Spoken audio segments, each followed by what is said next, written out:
Hi friends, කොහොමද ඔයාලට? මම අද ඔයාලට කියන්න යන්නේ රාවණ රජතුමාගේ දුව තමයි සීතා කියලා කියන්න තියෙන එවිඩන්ස් මොනවාද? ඇයි සීතා රාවණ රජතුමාගේ රාජ්‍යයටත් රාවණ රජතුමාටත් ලොකු අපලයක් උනේ? ඇයි ආව යවන්න සිද්ධ උනේ කියන දෙයට හේතුව. ඒ වගේම සීතා හින්දා රාවණ රජතුමාගේ සෙනසුරාගේ අතර වෙච්ච යුද්ධය ගැනත්. ඉතින් ගොඩ දෙනෙක් කියනවානේ රාවණ රජතුමාගේ නංගි කියනවා සීතා. එතකොට නැත්නම් සහෝදරියක් කියනවා. ඒ වගේම තවත් සමහර කියනවා රාවණ රජතුමාගේ දුව තමයි සීතා. හැබැයි සීතා ලංකාවටත් රාවණ රජතුමාටත් අසුබ හින්දා යවන්න වුණා කියලා. මේ හැම රාමායනයක්ම කියවුවොත් මේ හැම රාමායනයකම තියෙන්නේ රාවණ රජතුමාගේ දුවම තමයි සීතා කියලා කියන්න තියෙන සාක්ෂි. හැබැයි වාල්මීකිගේ රාමායනේ වාල්මීකිට ඕන වෙනවා සීතා කියලා කියන්නේ රාවණ රජතුමාගේ දුවෙක් නෙවෙයි. එයා පොළවේ තිබිලා හම්බුනේ හින්දා භූමි මාතාවගේ දුව කියලා. ඉතින් ඇත්තටම එහෙම වෙන්න බෑනේ. එතනක් තේරෙනවා සීතා කියලා කියන්නේ adopted child කෙනෙක් කියලා. කියන්නේ ජනක රජුණන්ගේම දුව නෙවෙයි. එයාව කොහේ හරි තිබිලා හම්බ වෙච්ච ළමයෙක් කියන එක එතනක් ප්‍රූව් වෙනවා. එතකොට ජෛන රාමායනයේ තියෙනවා සීතා කියලා කියන්නේ මන්දෝදරී බිසවගේ දුව කියන එක. හැබැයි රාවණ රජතුමා ගැන මෙන්ෂන් කරලා නැහැ. මන්දෝදරී බිසවගේ දුව කියලා. ඉතින් මන්දෝදරී බිසවගේ දුව නම් සීතා කියලා කියන්නේ අනිවාර්යයෙන්ම තාත්තා රාවණ රජතුමානේ. ඉතින් ඔය වගේ හැම රාමායනයකම එක එක විදියට එක එක කතා වලින් තමයි තියෙන රාවණ රජතුමාගේ දුව කියන එකට සාක්ෂි. ඉතින් දැන් අද්භූත රාමායනය අපේ දැන් මේ තියෙන එක එක රාමායන ගත්තාම ගොඩක්ම හොඳ අතට තියෙන රාමායනවල තියෙනවා. ඒ කියන්නේ රාවණ රජතුමාගේ වීර චරිත පෙන්වන වැඩි විදිය දේවල් තියෙනවා. අද්භූත රාමායනය, බෙන්ගාලි, නේපාලි ඔය වගේ පැතිවල තියෙන රාමායනය, ඔටියා රාමායනය ඔය වගේ දේවල් ගොඩාක් හොඳ පැත්තට කතා කරන ඒවා තියෙනවා. ඉතින් ඒවා පුළුවන් නම් අරගෙන කියවලා බලන්න. ඇත්තටම ලංකාව ගැන හරිම ලස්සන දේවල් තියෙනවා. වාල්මීකිගේ රාමායනයටත් වඩා හොඳ දේවල් අපේ ලංකාව ගැන අලුත් දේවල් ඔයගලන්ට හොයාගන්න පුළුවන්. තව රාමායනවල ඔයගොල්ලෝ කියවලා බලන්න. අද්භූත රාමායනය, කම්බ රාමායනය, ජෛන රාමායනය, සංගදාසස් ජෛන වර්ෂන් එක, ඉරමවතාරම් රාමායනය තියෙනවා. එතකොට හිමාලයන් රාමායනය කියලා වෙනම තව රාමායනයක් තියෙනවා. ඒකත් කතා ඔක්කොම එකතු කරලා එහෙම හදුව රාමායනයක්. ඒකත් ඇත්තටම හොඳ ස්ටෝරිස් තියෙනවා. වශිෂ්ඨ රාමායනය තියෙනවා. වාල්මීකිගේ රාමායනය වගේ වශිෂ්ඨ රාමායනය තියෙනවා. ඉතින් මේ හැමදේම කියවලා බලුවහම රාවණ රජතුමා ගැන ගොඩාක් තොරතුරු සෑහෙන්න තොරතුරු තියෙනවා. දැන් මේ කතාව පටන් ගන්නේ රාවණ රජතුමාට සීතාවයි මේඝනාදවයි හම්බ වෙන්න කලින්. ඒ කියන්නේ රාවණ රජතුමා මේ ලෝකේ පාලනය කරනකොට මේ ග්‍රහයෝ මේ හැම දෙයක්ම යා සමසේ පාලනය කරා. ඉතින් කාටවත් වෙනසක් කරේ නැහැ. හැබැයි ග්‍රහයන්ගේ මොකක් හරි අපලයක් මිනිස්සෙක්ට වෙනවා නම් රාවණ රජතුමා මැදිහත් වෙලා ඒ අපලේ එක නැති කරලා ඒ මිනිස්සු හරිම මරණයට ඉනම් බය නැතුව ජීවත් වෙච්ච කාලයක් ඒක. ඉතින් එහෙම ජීවත් වෙනකොට ඉතින් ග්‍රහයන්ටත් එක එක විදිය තරහවල් රාවණ රජතුමා ගැන තිබ්බා. මොකද එයාලට ඉෆෙක්ට් වෙන්න බෑ මිනිස්සුන්ට. මොකද ශීරි දෙකක් ගහලා වගේ රාවණ රජතුමා වැද්දෙන් ඉන්නවා. ඉතින් ඒක හින්දා ගොඩක් ග්‍රහයෝ රාවණ රජතුමාත් එක්ක තරහෙන් තමයි හිටියේ. ඊට පස්සේ කොහොම හරි කාලයක් ගිහිල්ලා දැන් රාවණ රජතුමාගේ දරුවෝ දෙන්න ඉපදෙන්න යන වෙලාවෙදී කියන්නේ සීතයි මේඝනාදයි ඉපදෙන්න යන වෙලාවෙදී කොතනකවත් ඇත්තටම පොතකවත් ලියවිලා නැහැ සීතා ඒ කියන්නේ මේඝනාද කුමාරයා ඉපදෙන වෙලාවේදී රාවණ රජතුමා මේඝනාද කුමාරයා මන්දෝදරී බිසව ගාවයි හිටියා කියන්නේ. මොකද ඒ වෙලෙත් රාවණ රජතුමා යුද්ධෙක හිටියේ. ඉතින් මොකද්ද මේ රාවණ රජතුමා ඒ වෙලේ හිටපු යුද්ධේ? ඒක ලොකුම සාක්ෂියක්. ඇයි ඒ කියලා හොයලා බලන්න. ඇත්තටම ඒ වෙලාවේ රාවණ රජතුමා යුද්ධ කරේ සෙනසුරු එක්ක. හේතුව තමයි රාවණ රජතුමාට ඕන වෙනවා එයාගේ දරුවෝ දෙන්න උපදිනකොට මේ ඉන්න ඔක්කොම ග්‍රහයෝ මේ මුළු ඉන්න සේරම ග්‍රහයෝ ටිකව එක තැනකට එක සුබම තැනකට ගෙනල්ලා එයාලව ස්ථාපිත කරනවා. ඉතින් ඒ කරාම මේ ග්‍රහයෝ ටික ඒකට ඇටැක් කියන්නේ කැමති නැහැ. මොකද රාවණ රජතුමා මෙච්චර ඉෆෙක්ට් වෙනවා නම් එයාගේ දරුවෝ ඔක්කොම ග්‍රහයන්ගෙන් සුබ මේකකින් ඉපදුනහම එයාගේ දරුවෝ කොහොම වෙයිද? ඉතින් යාගේ දරුවෝ තව පවර්ෆුල් වෙනවා. ඉතින් ඒ දේ හින්දා සෙනසුරු ඇත්තටම මේ දෙයට කැමති වුණේ නැහැ. ඉතින් ඒ හින්දා යා මොකද කරේ? යා හරි වෙලාවක් එනකම් බලාගෙන ඉඳලා එයා රාවණ රජතුමාගේ පළවෙනි බබා උපදින වෙලාවෙදිම කියන්නේ සීතා උපදිනකොට රාවණ රජතුමා ළඟ හිටියා මන්දෝදරී බිසවගේ. ඒ වෙලාවේදී මොකද උනේ සෙනසුරු පැන්න එළියට. කියන්නේ එළියට කියලා කියන්නේ ඊට එහා පැත්තේ ඊට ළඟම තැන තමයි අර සුබ සහ අසුබ කියන තැන් දෙක එක ළඟ තියෙන්නේ. ඉතින් මේ එක ළඟ තියෙන ඒ දේ සෙනසුරා පැන්න එතනින් එහා පැත්තට. ඉතින් ඒ පැනපු ගමන්ම තමයි සීතත් ඉපදුනේ. ඒ ඉපදුණු ගමන් උප්පරිම අසුබයි. ඒ කියන්නේ යා ඉපදිච්ච වෙලාව අපේ ලංකාවට උප්පරිම අසුබ වෙලාවක් එතකොට. ඒ කියන්නේ ඒක යාගේ වැරද්දකුත් නැහැ. එයා ගෙනාව ලක්කෙකුත් නෙවෙයි ඒක. එයා උපරිම වාසනාවන්ත හරිම හොඳ විදියට ඉපදිච්ච කෙනෙක්. ඒ වුණාට සෙනසුරුගේ බලපෑම සතටම බලපෑවා සීතගේ මේ උපතට. ඉතින් ඇත්තටම හැමෝම වගේ වෙලාවෙ හෙල්ප්ලස් වුණා. කරගන්න දෙයක් නැහැ. මොකද පළවෙනි දරුවා අන්තිම අසුබයි. ඉතින් එතන හිටපු ඍෂිවරු ඔය හැමෝම වගේ කිව්වා මෙයා ඉපදුනේ අන්තිම හොඳ නැති නැකතක. ඒ කියන්නේ හොඳම නැති වෙලාවක ඉපදුනේ. මොකද හරියටම අර සුබ තැන තිබ්බ ග්‍රහයෝ ඔක්කොම එක තැන ඉන්නකොට සෙනසුරා විතරක් තැන්. එතකොට යාව ලංකාවෙන් යවන්න වෙනවා. ඉතින් අදටත් තියෙනවනේ ලංකාවේ හිටියොත් අපල යන්න කිව්ව දැන් බොරු කතාවටද ඇත්ත කතාවටද දන්නේ නැහැ. කොහොමත් අදටත් මම දන්න යාළුවෝ එහෙම කියනවා ලංකාවේ හිටියොත් අපල සෙනසුරු අපල හින්දා රටින් පිට වෙන්න ඕන. ඔය වගේ දේවල් තියෙනවා. ඉතින් ඒ කාලෙත් ඒක තදටම තියෙන තිබ්බ වෙලාවක් වෙන්න ඇති. මොකද රාවණ රජතුමා ඒ ග්‍රහයෝම පාලනය කරපු හින්දා. ඒත් එක්කම රාවණ රජතුමාට හොඳටම යකා නැක්කයි. හොඳටම කේන්ති ගියා ඒ වෙලාවේ. ඊගාව ළමයා ඉපදෙනකන්වත් එයා බලාගෙන හිටින කෙලින්ම එයාගේ විමානයෙන් එයා ගිහිල්ලා තියෙනවා. ඒකත් වෙනත් ලෝකයකට. ඒ කියන්නේ ඒ ග්‍රහ ලෝකවල වලට යන්න පුළුවන් විදිය විමානකින් එයා ගිහිල්ලා තියෙනවා කෙලින්ම සෙනසුරු ඉන්න තැනට. ඉතින් ඒ වෙලාවේදී සෙනසුරා එක්ක කරපු යුද්ධෙදී රාවණ රජතුමාට උපරිම යකා නැගලා තමයි එයා ඒ යුද්ධ කරන්නේ. ඒ තරහ ගිය පාරට හැබැයි රාවණ රජතුමාගේ එක ක්වොලිටි එකක් තියෙන එයා කාවත් මරන්නේ නැහැ. එයා ඉන්ද්‍ර දෙවියන් යටත් කරපු වෙලාවෙත් එයා මැරුවේ නැහැ. කිසිම දෙවි කෙනෙක්වද කාවද යම රාජාව මාර්යාව පවා යටත් කරගෙන ආව වෙලාවේ එයා මැරුවේ නැහැ ඒ කාවත්. ඉතින් එයා යටත් කරගෙන ඉන්නව ඇරෙන්නේ එයා මරන්නේ නැහැ කිසි කෙනෙක්ව. ඉතින් මේ වෙලාවේදී එයාට තිබ්බ තරහ වැඩිකමට එයා සෙනසුරාට දඬුවම් කරා ඇරෙන සෙනසුරාව විනාශ කරේ නැහැ. ඉතින් මේ සෙනසුරුගේ කතාවේ ගත්තත් කියන්නේ සෙනසුරුගේ කතාව අපි වෙනම බැලුවත් රාවණ රජතුමාව පැත්තකින්ම තියලා සෙනසුරුගේ කතාව අපි වෙනම බැලුවත් ඒ කතාවේ පෙන්නන්නේ මේ කතාවම තමයි. ලංකාධිපති ඇවිල්ලා සෙනසුරු ලෝකෙට සෙනසුරාගේ කකුල් දෙක කපනවා. මොකද සෙනසුරා සෑහෙන්න එයාගේ ළමයි ඉපදෙන වෙලාවෙදී ඉෆෙක්ට් වුණ හින්දා සෙනසුරාට දෙන දඬුවම තමයි කකුල් දෙක කපලා දාන්නේ. ඉතින් ඒක තමයි මිනිස්සෙක්ගේ කියන්නේ සෙනසුරු ග්‍රහය මිනිස්සෙක්ගේ වෙලාවකට බලපෑවොත් ඒ කියන්නේ ඔයාට සෙනසුරු ග්‍රහය කියන්නේ ඔයාට සෙනසුරු ලැබලා තියෙනවා නම් ඔයාගේ වෙලාවෙන් සෙනසුරා යන්න අවුරුදු 11ක් යනවා අවුරුදු 10ක් 13ක් ඒ වගේ සෙනසුරා මූව් වෙන්න තියෙන කාලය වැඩි. අනිත් හැම ග්‍රහයක්ම ඉක්මනට මූව් වෙනවා අපේ වෙලාවෙන්.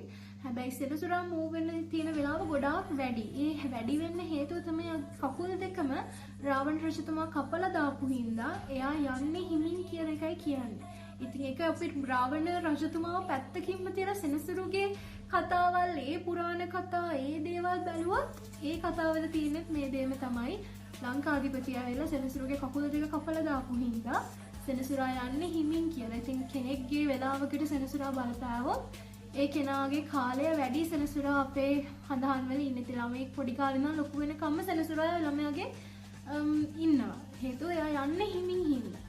ඊට පස්සේ සීතව ලංකාවෙන් යවන්න වෙනවා. මොකද අන්තිම අසුබ හින්දා. අන්න ඊට පස්සේ රාවණ රජතුමාට උපරිම කේන්ති ගිහිල්ලා මේගොල්ලෝ කරපු දේ හින්දා අනික මේ වැඩේට අනිත් ඉන්න ග්‍රහයොත් සපෝට් කරනවා. ඒ කියන්නේ අනිත් ඉන්න ග්‍රහයොත් සපෝට් කරලා තමයි සෙනසුරා මෙතනින් පායින්නේ. ඒ කියන්නේ අසුබම තරණ මොකද සෙනසුරු කියලා කියන උපරිම ඉෆෙක්ට් කරන්න පුළුවන් කෙනෙක් නේ. එතකොට අනිත් සේරමත් එකතු වෙලා තමයි මෙයාව එතනින් පන්නන්නේ. එතකොට ඒ පන්නපු එක තමයි සයින්ට් ඉෆෙක්ට් උනේ. අන්න ඒකට කේන්ති යන රාවණ රජතුමා සෙනසුරා කකුල් දෙක කපලා දානවා. ඒ වගේ මන් මෙතනින් පස්සේ සීතව යවන්න සිද්ධ වෙනවා ලංකාවෙන්. ඒ වගේ මෙතනින් එහාට සීතව යවුවට පස්සේ රාවණ රජතුමා නිකන් ඉන්නේ නැහැ. එතනින් එහාට තමයි බන්ධනය පටන් ගන්නවා කියලා කියන්නේ. කියන්නේ ඊට පස්සේ තමයි රාවණ රජතුමාගේ දුෂ්ට පැත්තක් එළියට එන්නේ. කියන්නේ ඒ වෙනකන් හරිම සාමකාමීව හරිම හොඳට මේ සබහාදහමට ආදරෙන් කියන්නේ එයාගේ සබහාදහමට තිබ්බ ආදරේ කවදාවත් අඩුුනේ නැහැ.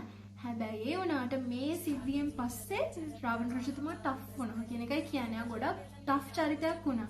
ඉතින් එදායින් පස්සේ තමයි රාවණ රජතුමාගේ සිංහාසනයේ තියෙන තැනට නගින්න පඩිපෙළක් තියනවලු. ඒ පඩිපෙළ හැම පඩියකටම වගේ මේ හැම ග්‍රහයක්ම බන්ධනය කරලා තියෙනවා. ඉතින් එතකොට රාවණ රජතුමාගේ කියන්නේ රාජ මාලිගාවට ඇවිල්ලා එයා ඇමතිවරු දෙපැත්තේ ඉන්නකොට එයා රජකොටුවට නගින්න අර පඩිපෙළෙන් ඇවිදගෙන යනකොට ඒ නගින හැම පඩියකටම හැම ග්‍රහයෙක්ම වගේ බන්ධනය කරලා තියෙන එක පඩියක සිකුරු එකක බ්‍රහස්පති එකක සෙනසුරු ඒ වගේ ඒ හැම එක්කෙනාම බන්ධනය කරලා තියෙනවා. ඉතින් මේ හැමෝගෙම ඔළුව පාගගෙන තමයිලු රාවණ රජතුමා ඒ පඩිපෙළ නගින්නේ. නැගලා ඊට රජ සිංහාසනයේ ගාවම තියෙන පඩිය තමයිලු සෙනසුරා එයාව බන්ධනය කරලා තියෙනවා. ඒතකොට රාවණ රජතුමා රාජ්‍ය පාලනය කරේ ඊට පස්සේ වෙන මේ සෙනසුරාගේ ඔළුවට කකුලක් තියාගෙන තමයිලු පාලනය කරේ. ඉතින් සෙනසුරාට ඔළුවවත් උස්සන්න බැරි කාලයක් ඒක. ඉතින් ඒ වෙලේ සෙනසුරා කියලා තියෙනවලු මම මේ කල්පය ඉවර වෙනකෙක් රාවණගේ ලංකාවෙන් මගේ ඇහැ ගන්නෙ නැහැ කියලා. ඇත්තටම රාවණ ඍෂිතුමාගේ පැත්තෙන් බැලුවොත් ඇත්තටම සාධාරණයි මේ වැඩේ. ඉතින් කොහොම හරි දැන් ඊට පස්සේ සීතාව යවනවානේ ඉන්දියාවට කියන්නේ නේපාල් වලට. නේපාල් වලට යවනකොට රාවණ ඍෂිතුමා දන්නවා ජනක රජුරෝ කියලා කියන්නේ ගොඩක් හොඳ ඒ වගේම දරුවෝ නැති දරුවෙක් හම්බෙයි කියලා බලන් ඉන්න එයත් ශිව දෙවියන්ට වඳින. දැන් රාවණ රජතුමා කියලා කියන්නේ ශිව දෙවියන්ගේ ඉන්න ලොකුම භක්තිකයානේ. ඉතින් රාවණ රජතුමා දන්නා මේ හැමෝගෙම බයෝ ඩේටා එක වගේ ඩේටා එක රාවණ රජතුමා ගාව තියෙනවා. ඉතින් ජනක රජුරෝ කියන්නේ කොයි වගේ කැරක්ටර් එකක්ද ඒ හැමදේම රාවණ රජතුමා දන්නවා. ඉතින් ලංකාවෙන් ගොඩක් ඈතට සීතාව යවන්නේ ජනක රජුරන්ගේ මාලිගය ගාවට. රාජකීය ලාංඡනත් එක්ක සීතාව එතනට ගෙනියලා ඉවර වෙලා රාවණ රජතුමා බාර දෙනවා. ඒ කියන්නේ භූමි මාතාවගෙන් හම්බ වෙච්ච විදියට නෙවෙයි. ඒ කියන්නේ හරි විදියට ලංකාධිපතිගේ දරුවා මේ කියන විදියටම සීතාව දෙන්නේ. නැතුව මේ තාත්තා කවුද කින්ද මන්ද කියන එක හැංගිලා මෙතන කිසි දෙයක් වෙන්නේ නැහැ.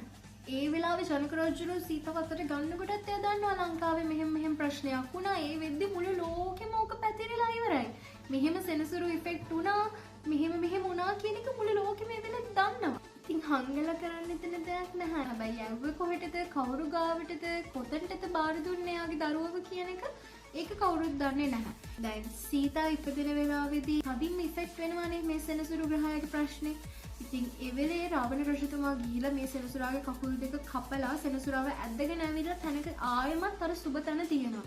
ඉතින් එතනින් ආයෙ සෙනසුරාට යන්න අමාරුයි. ඉතින් ආයෙ කකුල් දෙක කපලා තමයි එයා ගෙනල්ලා අර කට්ටිය අනිත් ග්‍රහයෝ ගාව ආයෙ සුබ තැන තියන්න. අන්න ඒ වෙලාවේදී තමයි මේඝනාග ඉපදෙන්නේ. ඉතින් ඒ වෙලේ හැටියට රාවණ රජතුමා තමයි ශිව දෙවියන්ට හිටපු ලොකුම භක්තිකයා. ශිව දෙවියන් වැඩියෙන් ආදරය කරේ රාවණ රජතුමාට. ඉතින් ශිව දෙවියන්ගේ දුන්න බාර දෙනවා ජනක රජුරවන්ට. ඒක සීත වෙනුවෙන් තියාගන්න කියලා තෑගි කරනවා. ඒ දුන්න එක කිසි කෙනෙක්ට උස්සන්න බෑ. ජනක රජුරවන්ටවත් ඒක උස්සන්න අමාරුයි. ඒක උස්සන්න පුළුවන් සීතට ඇත්තටම ආදරය කරන කෙනෙක්ට. ඒ වගේම සීතට කොච්චර චූටි වුණත් එයාට උනත් ඒක උස්සන්න පුළුවන්. ඉතින් ඒක ශිව දෙවියන්ගේ ඒ රාවණ රජතුමා ඒ බාර දෙන දුන්න සීතත් එක්ක මේ හැමදේම ජනක රජුරෝ උපරිම පරිස්සම් කරනවා. උපරිම ආදරය කරනවා මේ දේවල් වලට. එහෙම තිබිලා තමයි සීතාව බන්ධන දවසේදී මෙන්න මේ දුන්න උස්සන කෙනාට තමයි සීතාව බන්ධන්නේ කියන ඒ උත්සවෙත් ලෑස්ති කරලා එහෙම සීතාව රාමට බන්ධන්නේ. ඉතින් මේ වෙන හැමදේම දැනගෙන වෙන්නේ. ඉතින් හැබැයි ලංකාවට ආයි සීතාව ගේන්න allowed නැහැ. මොකද සීතාව આવොත් ලංකාව විනාශ වෙනවා. සීතා ඉන්න තැනක හුලඟක්වත් වදින්න හොඳ නැහැ මේ අපේ ලංකාවට. ඉතින් දැන් ශුපර්ණකා දේවියගේ ප්‍රශ්න වෙන වෙලාවේදී රාවණ ඍෂිතුමා ආයෙමත් ගිහින් සීතාව අරගෙන එනවානේ. ඉතින් ඒ සීතාව අරගෙන එනකොට රාවණ ඍෂිතුමා දන්නවා මම මේ ගේන්නේ මගේ දුවව ඒ හැමදේම. අනික තමයි සීතාව ඒ වෙලේ බන්ධන වෙලාවේදී ඒ ස්වයංවරයේ වෙලාවේදී රාම ඇවිල්ලා දුන්න උස්සලා සීතාව බඳින තැනදී එතනත් රාවණ ඍෂිතුමා ඉන්නවා. එතනත් එයා එක බලාගෙන ඉන්නවා. හැබැයි එයා කාටවත් කියන්නේ නැහැ මේක යාගේ දුවගේ උත්සවයක් කියලා. එයා කිසි කෙනෙක්ට කියන්නේ නැහැ. සමහර ඉතින් කටකතා යනවා ලංකාධිපතිත් සීතාව බඳින්න ඇවිල්ලා ඒ වගේ කටකතා යනවා. හැබැයි ඇත්ත ඒක නෙවෙයි. යා ආවේ එතන බලන්න මොකද්ද එතන වෙන්නේ කියන එක. රාවණ ඍෂිතුමා එතනින් පස්සේ රාමට සීතාව අයිති වුණාට පස්සේ ඒ කියන්නේ සීතා ගැන බලන්න ඒක එයා ගොඩක් අඩු වුණා. මොකද ඇත්තටම රාම කියලා කියන්නේ කවුද කියන එක එයා දන්නවා.